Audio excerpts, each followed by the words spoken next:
I always hesitate to post this guy because he's a mixed bag, but somebody described him as, imperfect as his message may be, he's one of the few people. Like, I don't know if I've met anyone, not met, but come across anyone online who actually does care about what's best for young men. Everywhere they go, I'm not a young man, but the message to young men is that that you're part of the problem, that toxic masculinity is a problem, and that there's so much wrong with being a man. And one of the few people actually speaking up, saying anything for men, is this guy. But this is a little not so much talking about being a young man, but just sort of his his attitudes on the whole transgender thing. So let's just give it a listen to Andrew Tate and tell me what you think. Against that, I'm not anti-gay. I'm not anti-transgender. I'm not anti any of these things. What I am anti is propagating your worldview on other people's children.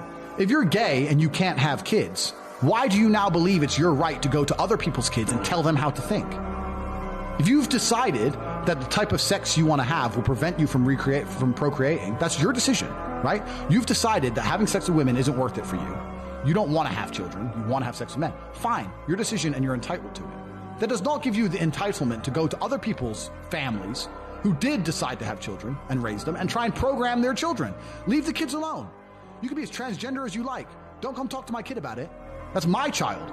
I will program my child with my worldviews. I raise them. I pay for them. They're my kid. They're not your kid. And they're not the government's kid.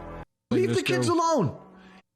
All right, so that was Andrew Tate. I really have nothing else to add, but I think we can all agree, leave the kids alone. The whole problem with the transgender movement isn't that adult men are becoming drag queens. It's that adult men want to perform drag or indoctrinate children, to do stuff for children.